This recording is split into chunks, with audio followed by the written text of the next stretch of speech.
उठ जा नालायक, सुबह के 8 बजने को है। तुझे एग्जाम नहीं देना क्या? थोड़ी देर और सोने दीजिए ना पापा। तू उठता है या फिर मैं तेरे ऊपर पानी फेंकूं? रोज गधों की तरह सोता रहता है, पेपर की कोई टेंशन ही नहीं है। और एक हमारा समय था जब हम पेपर में फेल होने के डर से रात भर पढ़ा करते थे, सो ही नहीं पाते थे। तो क्या आप उसका बदला मुझसे लेंगे? मैं 15 मिनट बाद उठ जाऊंगा, आप प्लीज जाइए, मुझे डिस्टर्ब मत कीजिए। इतना कहकर रौनक रजाई ढककर फिर से सो जाता है। तू ऐसा नहीं मानेगा, रुक मैं अभी पानी लेकर आता हूँ। बस फिर क्या था, इतना कहकर वो भागते हुए बाथरूम में जाते हैं और पानी की एक बड़ी सी बाल्टी लाकर रौनक के ऊपर फेंक देते हैं। पानी पड़ते ही रौनक झट से उठ जाता है। ये आपने क्या किया पापा? अब तू उठेगा नहीं तो यही करना पड़ेगा ना। वैसे थैंक्स डैड, आपके कारण ना अब मुझे नहाने की भी जरूरत नहीं पड़ेगी। चलिए अब आप माँ से बोलकर मेरे कपड़े निकलवा दीजिए, तब तक मैं ब्रश कर लेता हूँ। वैसे कल ना आप एक काम और करना, नहलाने के साथ साथ मुझे ब्रश भी करवा देना। ये ब्रश करने में ना मुझे बहुत आलस आता है। रौनक की बातों से अरविंद का मुंह खुला का खुला रह जाता है। वो अपनी पत्नी कमला के पास जाता है और रौनक की हरकतों के बारे में बताता है, जिसे सुन उसकी पत्नी हंसने लगती है। तुम अपने बेटे को समझाने के बजाय हंस रही हो। रौनक बच्चा है, धीरे धीरे सुधर जाएगा, अब क्यों उसके पीछे पड़े रहते हो? अभी नहीं सुधरेगा तो कब सुधरेगा? 10वीं क्लास में है रौनक, वो अब कोई बच्चा नहीं रहा। अरविंद के इतना बोलते ही वहां रौनक भी आ जाता है। क्या डैड, मैंने आपको एक काम दिया था, वो भी नहीं हुआ आपसे। अरे क्या हुआ बेटा? माँ, मैंने डैड से बोला था कि वो आपको बोलकर मेरे स्कूल की यूनिफॉर्म निकाल दे, लेकिन मेरे पीछे पड़ने के अलावा इनसे एक काम ढंग से नहीं होता। देख रही हो कमला, देख रही हो अपने लाडली को? अरे आप चुप रहिए जी। चलो बेटा, मैं तुम्हें कपड़े निकाल कर दे देती हूँ बस। ऐसे ही साल पर साल बीतते जाते हैं, लेकिन रौनक के रवैये में कोई बदलाव नहीं आता। वो पहले से भी ज्यादा आलसी और पूरी तरह अपने माता पिता पर निर्भर हो जाता है। 2 साल बाद पता नहीं कहाँ गायब रहता है पूरे दिन। अब तक तो आ जाना चाहिए था। अरे आप इतनी फिक्र क्यों कर रहे हो उसकी? दोस्तों के साथ खेल रहा होगा, आ जाएगा अभी। ये कोई टाइम है खेलने का? 10 बजने वाले हैं, इतनी रात में कौन खेलता है? कमला कुछ कहती उससे पहले ही रौनक वहां आ जाता है। मम्मी जल्दी से खाना लगा दो, बहुत भूख लग रही है।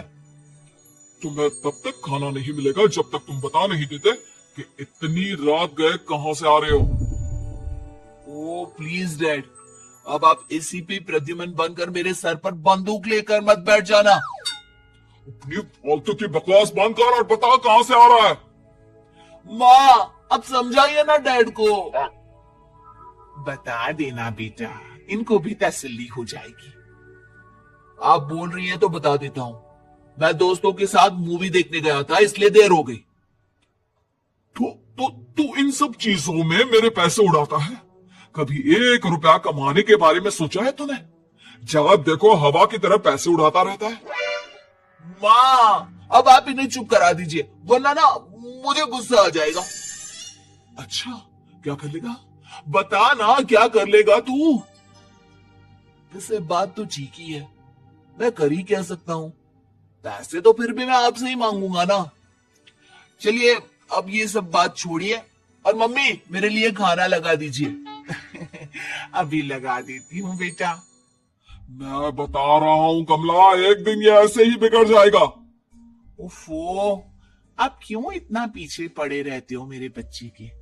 बात की बाद में देखेंगे, अभी आप शांति से उसे खाना खाने देंगे।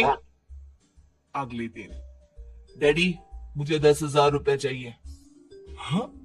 अब इतने पैसे क्यों चाहिए तुझे? डैड आप बिना सवाल किए कभी पैसे नहीं दे सकते क्या? जब तक तू बताएगा नहीं तुझे पैसे भी नहीं मिलेंगे। अरे अब आप अपने बेटे को पैसे भी नहीं दे सकते? नालायक, तेरी उम्र के लोग नौकरी करते हैं और एक तू है जो नौकरी करने का नाम ही नहीं लेता कभी। आप लोगों के होते हुए भला मैं नौकरी क्यों करूं? अरे हम कब तक पैसे देंगे तुझे? तुझे भी तो अपने पैरों पर खड़ा होना होगा ना। कौन सा उधार के पैरों पर खड़ा हूं? अपने ही तो पैरों पर खड़ा हूं मैं। इसी तरह रौनक दिन प्रतिदिन लापरवाह होता जाता है। उसकी लापरवाही को देखते हुए अरविंद और कमला अपने बेटे की शादी कराने का फैसला लेते हैं और 1 महीने के अंदर अंदर ही रौनक की शादी मेघा नाम की लड़की से करा देते हैं। शादी के कुछ दिन बाद, रौनक, मुझे एक अच्छी सी साड़ी चाहिए, आप ला दोगी ना? हाँ, क्यों नहीं। कितने तक की आती है साड़ी? यही करीब 5,000 तक की। तुम चिंता मत करो, मैं आज ही डैडी से पैसे मांगकर तुम्हारे लिए साड़ी ले आऊंगा। आप कब तक ऐसे ही अपने पापा से पैसे मांगते रहेंगी? कोई अच्छी सी नौकरी क्यों नहीं कर लेते आप? अरे डैड के होते हुए मुझे नौकरी करने की जरूरत ही क्या है? फिर आप ऐसे कब तक उनसे पैसे मांगते रहेंगे? कुछ आपको अपने दम पर भी तो करना होगा ना। अब तुम भी बाकी लोगों की तरह मुझे ज्ञान देना शुरू मत कर देना। साड़ी चाहिए ना तुम्हें, मिल जाएगी बस। इतना कहकर रौनक अपने पिता से पैसे मांगने चला जाता है। डैडी, मुझे 5,000 रुपया चाहिए। अब 5,000 क्यों चाहिए तुझे? वो मेघा को साड़ी चाहिए थी। अरविंद आगे बिना कुछ कहे चुपचाप उसे पैसे निकालकर दे देता है। कुछ दिन बाद, तुम्हें नहीं लगता कमला, रौनक हम पर पहले से भी ज्यादा डिपेंड हो गया है? मुझे तो अब उसके भविष्य की चिंता होने लगी है। कल को हमें कुछ हो गया तो वो क्या करेगा? काश तुमने पहले ये सोच लिया होता तो आज हमारा बेटा इतना लापरवाह नहीं होता। तब मुझे कहाँ पता था कि मेरा लाड प्यार उसे इतना बिगाड़ देगा कि वो इस हद तक लापरवाह बन जाएगा। कोई बात नहीं, अभी भी देर नहीं हुई। मुझे पता है उसे कैसे सुधारा जा सकता है। कैसे? अरविंद कुछ कहता उससे पहले रौनक वहां आ जाता है और पैसों के लिए हाथ फैलाने लगता है। डैड, मैं और मेघा बाहर घूमने जाना चाहते हैं। अरे वाह, ये आज सूरज कहां से निकला है? Dad please. अच्छा चलो अब मुद्दे की बात करो। मुझे अब 25,000 चाहिए। अब तुम्हें 1 रुपया भी नहीं मिलने वाला। अगर तुम्हें पैसों की इतनी ही जरूरत है तो कोई ढंग की नौकरी कर लो। मम्मी, आप कुछ कहिए ना डैड को। बेटा, वो गलत क्या बोल रहे हैं? ये सब हम तेरे भले के लिए ही तो कर रहे हैं। मम्मा, मैंने बताया ना आपको, मुझे नहीं करनी कोई जॉब वॉब। तो ठीक है, निकल जाओ हमारे घर से। तुम्हारे जैसे लोगों के लिए मैंने ये घर खड़ा नहीं किया है। जितना ये घर आपका है ना, उतना ही मेरा भी है। मैं कहीं नहीं जाने वाला। जाना तो पड़ेगा ही तुझे, क्योंकि अब मैं तेरा कोई भी खर्चा नहीं उठाने वाला। ठीक है, मत उठाइए मेरा खर्चा, मैं अपने दम पर भी जी सकता हूँ। तो बेशर्मों की तरह अब तक यहाँ क्यों खड़ा है? अपना सामान ले और निकल जाए यहाँ से। रौनक पैर पटकते हुए वहां से चला जाता है। घर से निकालना जरूरी है क्या उसे? बिना पैसों के कौन रखेगा उसे किराए पर? अगर उसका भविष्य सुधारना है तो हमें अपने दिल पर पत्थर रखकर ये कदम उठाना ही होगा। दोनों बात कर रहे होते हैं कि रौनक अपनी पत्नी के साथ एक बड़ा सा बैग लेकर घर से निकल जाता है, लेकिन घर से बाहर उसे कोई भी मुफ्त में अपने घर किराए पर नहीं रखता। अंत में थक हार कर वो फिर से अपने घर चला जाता है। क्या हुआ? थोड़ी देर पहले तो दहाड़ते हुए घर से निकला था, अब क्या हुआ? नहीं रखा ना किसी ने तुझे किराए पर? डैड प्लीज, मैं कुछ दिनों में कोई अच्छी सी नौकरी शुरू कर दूंगा। आप तब तक तो हमें रख लीजिए प्लीज। सुबह से रात हो चुकी है लेकिन कोई हमें रखने को राजी नहीं है। अब आप ही बताइए, इतनी रात को मैं मेघा को लेकर कहाँ जाऊंगा? ठीक है, बहू की वजह से मैं तुझे घर पर रख रहा हूँ, लेकिन तू इस घर में एक बेटे की नहीं बल्कि एक किराएदार की हैसियत से रहेगा। 3 महीने है तेरे पास। इन 3 महीनों के अंदर अंदर मुझे तेरी पहली तनख्वाह हाथ में चाहिए, समझ गया? पक्का डैड, इन 3 महीनों के अंदर अंदर तो कोई बढ़िया सी नौकरी ढूंढ ही लूंगा मैं। ऐसे ही धीरे धीरे समय बीतने लगता है और अरविंद के दिए 3 महीनों में से 2 महीने बीत चुके होते हैं। पापा जी ने हमें 3 महीने दिए थे, जिसमें से 2 महीने तो बीत चुके हैं।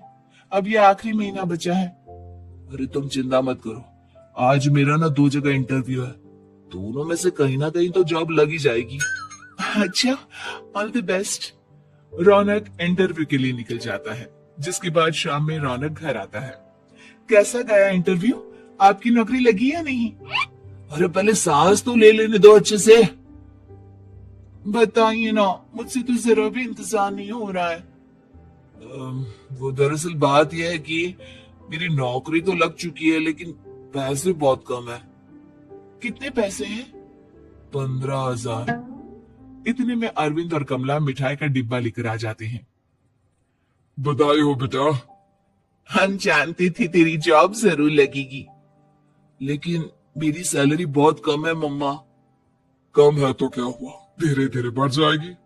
हाँ बेटा, हम तो बस चाहते थे कि तू अपने पैरों पर खड़ा हो जाए। मतलब अब आप मुझे घर से नहीं निकालेंगे? नहीं, ये सब हमने तुझे जिम्मेदार इंसान बनाने के लिए किया था। Thank you mummy papa. अगर आप दोनों ऐसा नहीं करते तो मुझे कभी अपनी जिम्मेदारियों का एहसास तक नहीं होता। आज आपने मुझे सिखा दिया कि इंसान का अपने पैरों पर खड़ा होना भी जरूरी होता है। इतना कहकर रौनक झट से अपने माता पिता के गले लग जाता है और अपनी कमाई की पहली तनख्वाह वो अपने माता पिता के हाथ में सौंपता है। इस तरह रौनक एक गैर जिम्मेदार व्यक्ति से एक जिम्मेदार व्यक्ति बन जाता है।